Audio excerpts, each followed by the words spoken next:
সবাই দেখো। চাঁদপুরের ফরিদগঞ্জে গোবিন্দপুর উত্তর ইউনিয়নের চিরকা গ্রামে গভীর রাতে ঘটে যাওয়া এক লঙ্কা কাণ্ড এখন পুরো এলাকার টক অব দ্য টাউন। প্রবাসী স্বামীর অনুপস্থিতির সুযোগে পরকীয়া প্রেমের টানে মধ্যরাতে গৃহবধূর ঘরে ঢুকে আপত্তিকর অবস্থায় হাতে নাতে ধরা পড়েছেন ইকবাল হোসেন নামের এক যুবক। লোকচক্ষুর আড়ালে দীর্ঘদিন ধরে চলা এই নিষিদ্ধ প্রেমের নির্মম পরিণতি দেখতে গভীর রাতেই জড়ো হয় শয়ে শয়ে উৎসুক জনতা। সাজানো সংসারের আড়ালে চলা এই অনৈতিক সম্পর্কের খবর ফাঁসের পর থেকেই এলাকায় চরম চাঞ্চল্যের সৃষ্টি হয়েছে।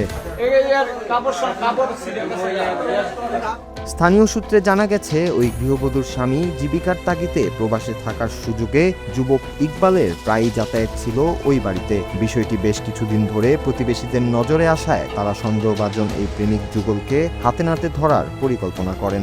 গতকাল রাতে যেই না ইকবাল গোপনে ওই প্রবাসীর স্ত্রীর ঘরে প্রবেশ করে অসামাজিক কর্মকাণ্ডে লিপ্ত হয়, অমনি চারদিক থেকে বাড়িটি ঘিরে ফেলে স্থানীয় জনতা। এরপর ঘরের দরজা ভেঙে দুজনকে আপত্তিকর ও লজ্জাজনক অবস্থায় হাতে নাতে আটকে ফেলা হয়।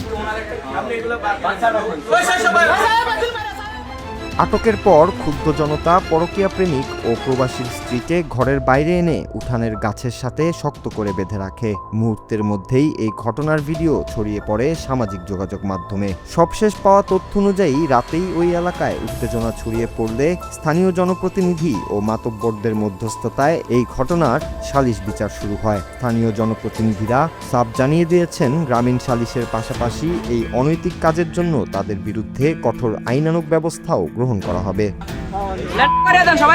এদিকে ঘটনার ভিডিও সামাজিক মাধ্যমে ভাইরাল হতেই নিন্দার ঝড় উঠেছে নেট দুনিয়ায়। নেটিজেনরা ক্ষোভ প্রকাশ করে বলছেন, এই পরকীয়ার মরণ নেশায় কত কত প্রবাসীর সাজানো সংসার যে তাসের ঘরের মতো ভেঙে চুরমার হয়ে যাচ্ছে তার বলার অপেক্ষা রাখে না। সচেতন মহল মনে করছেন, এখনই যদি সমাজের এই নৈতিক অবক্ষয় এবং পরকীয়ার মতো ভিন্ন কর্মকাণ্ডের বিরুদ্ধে সামাজিক প্রতিরোধ গড়ে তোলা না যায়, তবে আগামীতে আরও অনেক হাসি খুশি পরিবার ধ্বংসের মুখে পড়বে।